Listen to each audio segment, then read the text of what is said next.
Start. 20वीं शताब्दी की पत्रकारिता हमारे लिए अपेक्षाकृत निकट है और उसमें बहुत कुछ पिछले युग की पत्रकारिता की ही विविधता और बहुरूपता मिलती है। 19वीं शताब्दी के पत्रकारों को भाषा शैली क्षेत्र में अर्थव्यवस्था का सामना करना पड़ा था। उन्हें एक और अंग्रेजी और दूसरी ओर उर्दू के पत्रों के सामने अपनी वस्तु रखनी थी। अभी हिंदी में रुचि रखने वाली जनता बहुत छोटी थी। धीरे धीरे परिस्थिति बदली और हम हिंदी पत्रों को साहित्य और राजनीति के क्षेत्र में नेतृत्व कर पाते हैं।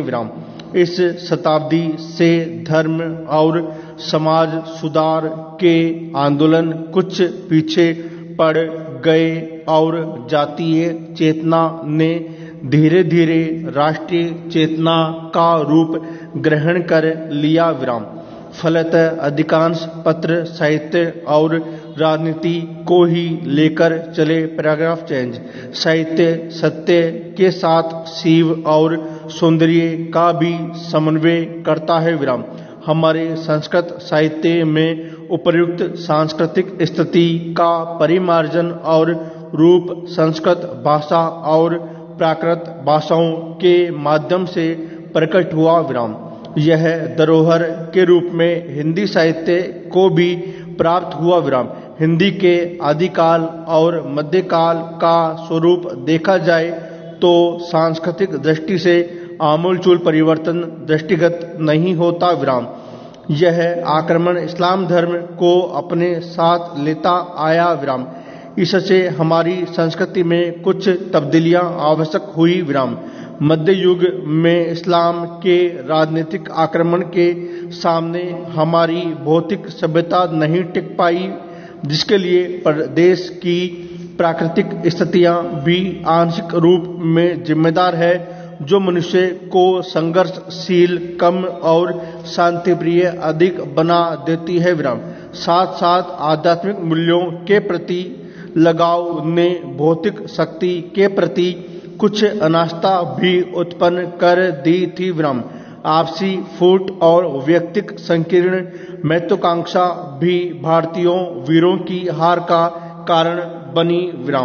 हमारी सामाजिक संस्कृति पर इससे कुछ अच्छे और कुछ बुरे प्रभाव भी पड़े। ध्यान में रखने की बात है कि हिंदी का साहित्य भी प्राकृत अपभ्रंश का दामन छोड़कर अपना स्वतंत्र व्यक्तित्व इसी समय ग्रहण कर रहा था। Paragraph change.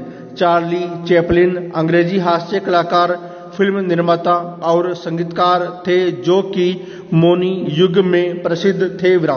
मौनी युग वो था जब फिल्मों में आवाज नहीं हुआ करती थी, सिर्फ उन्हें देखा जा सकता था। ये 20वीं शताब्दी में बहुत बड़े कलाकार हुआ करते थे। चार्ली चैपलिन ट्रम्प करके चलने का अभिनय करते थे, जिसके लिए वे विश्व में प्रसिद्ध थे और फिल्म इंडस्ट्री के इतिहास में बहुत से महत्वपूर्ण कलाकारों में से एक थे।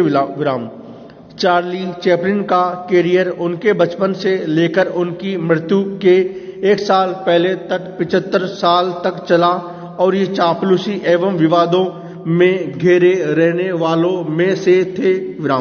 चैपलिन ने अपने कैरियर की शुरुआत बचपन में ही शुरू कर दी। Paragraph change. चार्ली चैपलिन को कम्युनिस्ट होने के संदेह में रेड स्केयर के दौरान निर्वासित कर दिया गया था। 1940 के दशक के अंत में और 1950 के दशक के दौरान अमेरिकी सरकार अमेरिका में कम्युनिस्ट घुसपैठ को लेकर गंभीर रूप से चिंतित हो गई थी।